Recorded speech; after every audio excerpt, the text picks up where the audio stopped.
Assalamualaikum warahmatullahi wabarakatuh. Hai, apa kabar? Semoga selalu sehat dan selalu diberikan kebahagiaan. Amin. Dan terima kasih sudah klik video ini. Apa yang kamu pikirkan tentang dunia lain ataupun dimensi lain? Seperti biasa, aku akan menceritakan sebuah kisah yang aku temukan dan menurut aku cukup menarik ya. Karena ini membahas tentang dimensi lain. Kita langsung aja ke videonya. Jadi pada saat sambut tahun baru, tahun baru Islam ya, itu merupakan hari yang tidak terlupakan bagi Trinoriati sekeluarga. Karena sudah tradisi di tempat tinggal mereka, Desa Pucang, Kabupaten Magelang, merayakan malam satu surau bersama warga sekitar. Ia berusia 55 tahun, itu kebagian tugas masak-masak buat acara mujahadah yang akan diadakan di masjid nanti malam. Kenangan yang membekas bagi Tri bukan soal suguhannya yang dipuji. Kegiatan doa bersama mendekatkan kepada Allah Subhanahu wa taala ya tentunya. Karena hari itu ia begitu panik nih mencari anak sulungnya yang tiba-tiba hilang. Satu persatu keganjilan mulai nampak ketika putranya bernama Eksan Aji Saputra ini nggak kunjung balik ke rumah. Padahal dia udah janji nganter ibunya setelah menyelesaikan pekerjaan hariannya sebagai tukang parkir di Pasar Pucang. Ia terakhir kali terdengar kabarnya jam 12 siang saat pamit mandi di Sungai Grogol Yudan. Duh, panas banget ya, Bu. Aku ngadem mandi dulu di sungai ya, kata Eksan. By the way, Eksan ini berusia 30 tahun ya. Di dekat sungai ada pemandian umum yang sering didatangi oleh warga karena jaraknya juga cuma 500 meter dari rumah mereka. Seharusnya sih nggak butuh waktu yang lama ya buat ngebersihin badan di sana. Tapi yang terjadi, Eksan membuat ibunya gelisah nih di rumah karena ia belum pulang hingga azan maghrib berkumandang.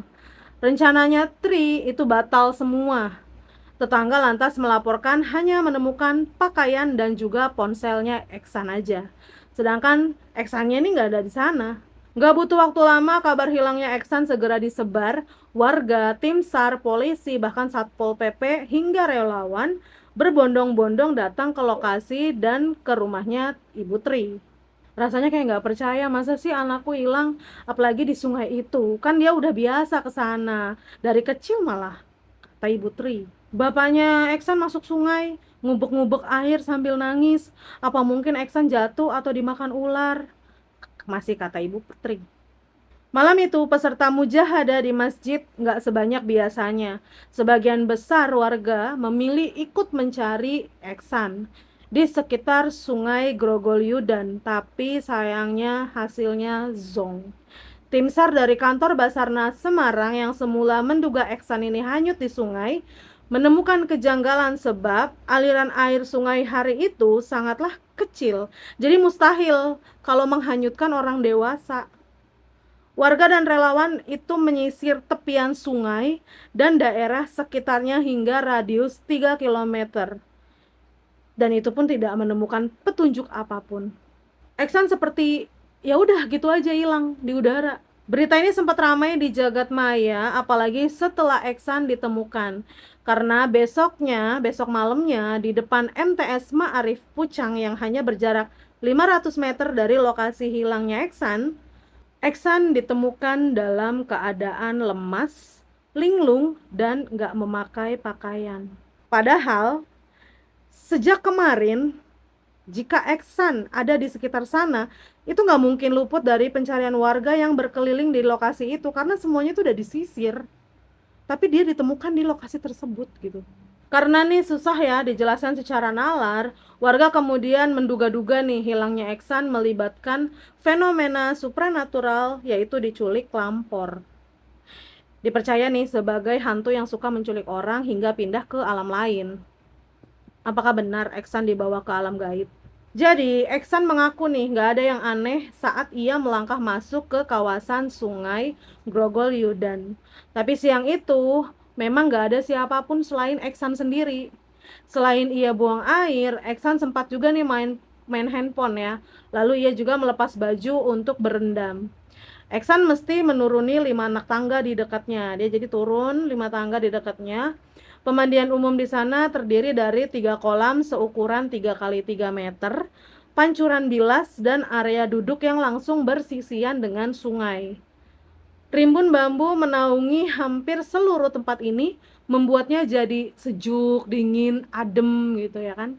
Walaupun siang-siang, di tengah panas-panasnya siang gitu, Eksan seperti warga lain nih biasanya mendinginkan badan atau mencuci baju sambil ngobrol tentang apapun. Jadi, tepat satu langkah sebelum kaki Eksan menyentuh air di anak tangga yang terakhir, dia merasakan sebuah tepukan kasar di tengkuknya, lumayan kenceng, lumayan banter. Aku inget rasanya dingin banget, katanya si Eksan. Setelah itu, ia merasakan udah gelap semuanya. Eksan nggak tahu lagi nih berapa lama dia nggak sadar. Yang dia tahu, begitu dia buka mata, dia sudah berada di sebuah barisan panjang berisi laki-laki dan perempuan yang berpasang-pasangan. Aku panik banget, nggak tahu ini apa dan di mana, ujarnya. Perempuannya itu wajahnya sama semua, tapi laki-lakinya beda-beda. Ada yang rambut panjang, ada yang cepak, ada yang rambut putih, ada yang berdarah, tapi tingginya sama semua. Saat itu Eksan masih inget ya, malah detail gitu. Posisinya saat itu berada di paling kanan, berjejer dengan sosok perempuan yang cantik. Ia memakai kemben dan selendang halus warna krem muda dengan rambut terkuncir ke belakang. Dia sendiri memakai pakaian dari kain senada yang dililitkan ke badannya. Ada 3 pasangan lain juga di sisi kirinya. Dalam hati saya teriak-teriak minta tolong sambil nangis, ingat istri dan keluarga, tapi mulut terkunci. Badan saya juga rasanya tuh lemes banget, tapi nggak bisa dikontrol. Jadi badanku tuh kayak otomatis aja ikut jalan, kata si Iksan. Barisan itu amat panjang ya, hingga ujung depan belakangnya nggak bisa dia lihat. Mereka berjalan di sebuah jalur jalan setapak berbatu. Nah, di sekelilingnya itu nggak ada apa-apa, kosong. Bener-bener gak ada apa-apa, kata Eksan. Meski dia terus berjalan, pemandangan sekelilingnya gak berubah. Dia juga nggak tahu nih mau kemana tujuan barisannya ini. Hanya sekali Eksan melihat beberapa bola api menyala seperti mengikutinya. Itu pun terlihat samar dan juga jauh.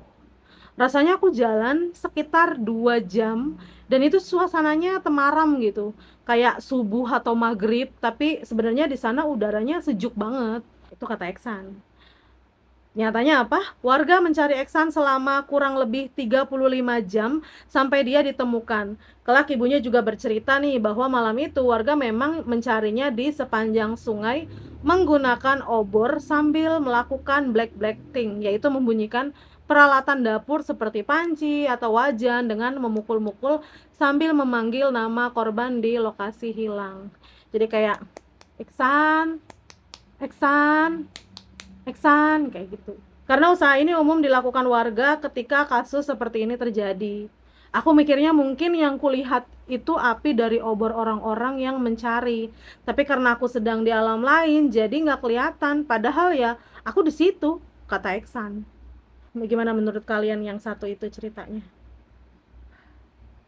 Agak membingungkan sih, tapi memang itu adanya. Oke, kita lanjut ke cerita selanjutnya. Bernama Ani Yuliarti, seorang pendamping program Keluarga Harapan (PKH) di Desa Cikuya, Cilacap. Ia menjadi saksi pencarian anggotanya yang juga diduga hilang ke alam lain pada hari Kamis 3 November 2022 lalu. Bernama Ibu Siti, usianya 58 tahun, terakhir terlihat nih ia mengikuti agenda perkumpulan ibu-ibu bersama Ibu Ani. Acara yang diadakan di salah satu rumah warga itu selesai jam 10 pagi. Jaraknya juga nggak jauh ya, cuma 15 menit dari rumahnya Siti. Namun sampai jam 9 malam, Siti nggak kunjung pulang hingga pihak keluarga melaporkan ke kepolisian. Keesokan harinya, Siti ditemukan di desa lain. Tepat itu 1 hari ya, 1 hari kemudian gitu, selang 1 hari. Siti berjalan kebingungan dengan kondisinya basah kuyup.